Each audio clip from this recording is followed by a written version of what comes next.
box score for August 2nd, 2008. Vic Darchinyan fought on Showbox this past weekend. He fought Dimitri. The Raging Bull.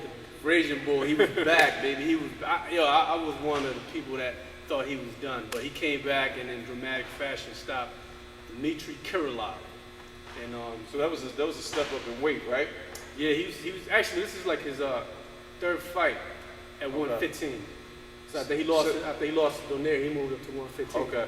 That's a loaded class, loaded weight class. A lot of people sleeping on that weight class. There's some major players in that class that we're gonna be talking about in future pound for pound episodes. About give the people a little taste. Who's out there? Oh man, you got Christian Maharis.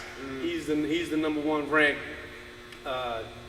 What is that? That's super flyweight, junior bantamweight. Yeah, junior bantamweight. And you got Fernando Montiel. They call him AKA Hot Pants. He wear them little tight shorts. Nonito Donaire is in that class too. Right. You got Jorge Arce. You got Darchinyan up there now, and there's a couple other players in there. So that weight class is really, really loaded right now. Do you think Arce and Darchinyan gonna finally get that match? I mean, it's supposed to happen back. That's a long overdue fight. That fight should have happened 2 years ago when they were Right. both.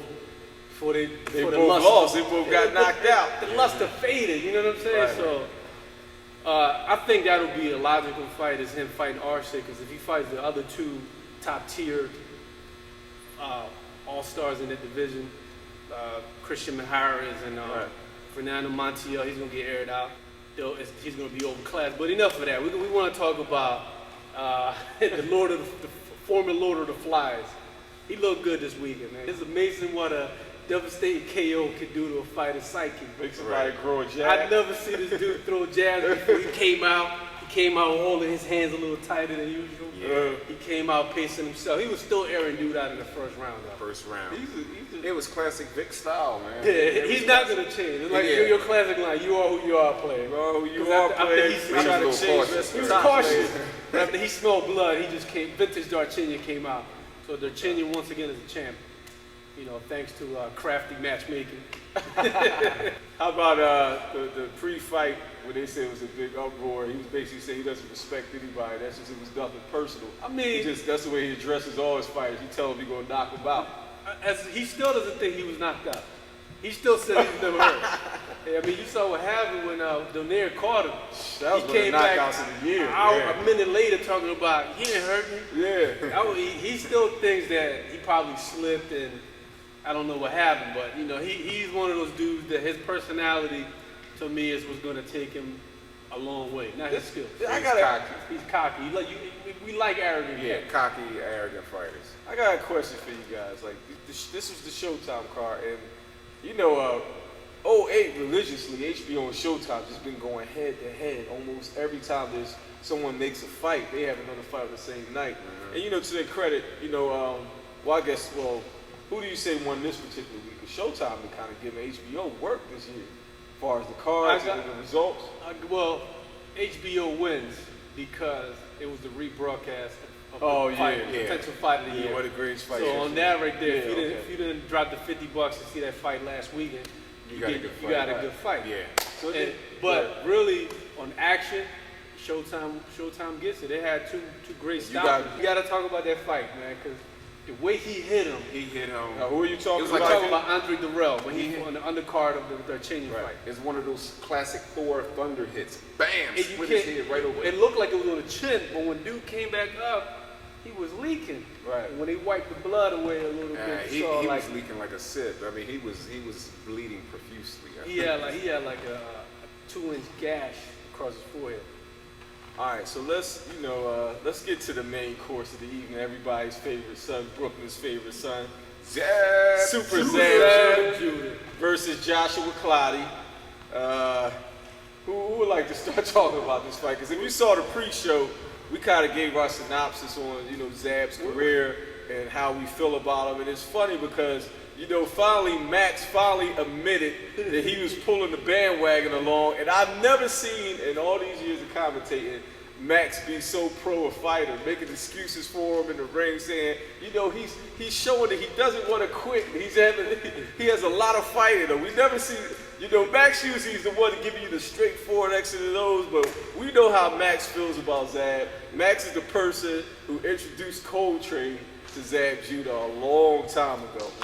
Where do you begin with Zab's career, man? Like Zab's career was just like, he was like the pedigree that never made it to the finish. It was like a huge disappointment. It was a raisin in the sun. I don't know what it was. He was a world champion at one point, right? He was twice. World Two champion different weight twice. classes. Yeah. I mean, and he had given, he's a very game fighter when he applies himself. And the one thing that is worth noting is Zab came in for a welterweight fight. The welterweight limit of 147 pounds. He came in at 143 pounds. Right. So when I saw that, I was like, yo, did Zab rededicate himself? I mean, we're going to see a new Zab, and he said that he's not going to try to be the usual Zab where he's trying to hit Hunter, air somebody out. He's going to go back more to like his vintage style, how he fought Mickey Ward. He's going to be boxing, and if the knockout was there, he's going to take it. He came out, Clottey, you know, he was outclassing Clottey. Right. But we know that. But how much did Clottey come in the ring? What, 160? 160. Yeah. Like, this is where we got to go with Zab. Like, first of all, and I've always said this, Zab belongs at 140 pounds. Obviously, he can still make 140. He's coming in after rehydrating at 143, and he obviously trained hard to be at 143 out in the desert. But the issue that I always had, and I argue with my brother about, I don't think his power translated to 147 like everybody thinks he is. He still has some pop in his punch, but that pop is lethal at 140. 147 is not a place for Zab Judah. We're going to get to his performance as far as weight-wise. He came in the ring 143. Clottey was an extremely larger man. I just don't think he belongs at 147. Outside the Spinks fight, who Spinks, even though Spinks with the 154, he was kind of a small 147, slick, no power type of guy when he walked him down. But going back to his technique, the one thing I really dislike about Zab when he's in the ring, he turns, he's a southpaw. He tends to turn to his right. He's susceptible to straight right. Right. And Clottey wasn't exploiting that in the beginning, but halfway through the fight, you saw his nose was all bloody. Yeah. So he still shows a lot. When he does that, his feet, it's like his legs cross a little bit. And it's not a safe. Right. It's not a safe technique because he can get countered by right hands. Floyd did that to him all night. Right. Granted, Floyd's a whole different pedigree of boxing. He can exploit, like Bernard, he can exploit weaknesses. But Clottey was catching. And it's like he broke down mentally again. And it's like, how many times can you come in, fight a perfect fight for 3 rounds? Because he was evading Clottey, he was making him miss, keeping him in the middle of the ring, and scoring a lot of punches. Not if they weren't effective. I think I gave Clottey the second though. Like I wasn't agreeing with Harold. I forgot which rounds it was, but like me and Harold's score was flip-flop. We didn't start evening up till later on because he wasn't landing a lot. Like he even said that. Yeah, Zab was were they clean or were they effective? What are you talking about? I'm talking about the punches that Clottey was basically blocking. Even Zab said it. He was like, he don't want to fight. He want to block all day. He said he just want to block all day. It was so many quotes from the corner that fight. You know what, man? I think what they should do is should give Zab a mic in the ring. Let's give respect to Clottey too, because Clottey fights a style too that I always thought Zab would have trouble with. That pressure is kind of sort of like a Winky type style where he shoots the jab off of his block like it's a push. And he'll shoot the jab and push you. So when Zab is turning and stuff, he's still moving forward. And he's throwing straight punches at it, and he's able to land on it. But let's get to the end of the fight. Zab was running out of steam. Running out of steam as usual. And, did he cop out? He got caught with an uppercut right in his eye, split his eyelid open, and it was obvious because he went like this and started backpedaling. But he said it too when Max showed him before. Max put him, he didn't really want to say it. Max put him on the spot. He's like, but it was an uppercut, it wasn't a headbutt. I mean, that was obvious. He said the headbutt tenderized him. He said it was a small cut tear that opened up. Yeah, it opened up on that head. Let me ask you this. Do you think Zab thought he was ahead on the card and chose to take You know what? I think Zab did because he rolled the dice. Because I think Zab did because at the end of the fight, if you notice, when they said the fight was over and they were going to go to the scorecards. We're going to get to that in a minute. We're going to go to the scorecards. Zab was like happy. I mean, he was jumping up and down. I think that's the break he was looking for at the moment. But I think he was surprised with the outcome. But it's just like your kid. Your kid said, I I can't go to school today because my legs hurt. Yeah. Well, which leg hurt? Well, my left leg hurt, All but right. he's limping on his right. It ain't been a month time. They did the same, huh? Hakeem Rodman, James Toy's the same scenario. Right. Like he basically told the doctor he can't see.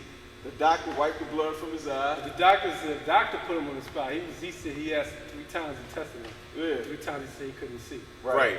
But he covered the bad eye. He got it right on the bad eye, wasn't he? He was calling the right No, fingers. no. The good eye is when he got it wrong. Oh yeah, he did the good eye. He got it right on the first ones when he was calling it right. He was like, damn. So then he got on the good eye. He said, how many fingers do I have on? He said, 3.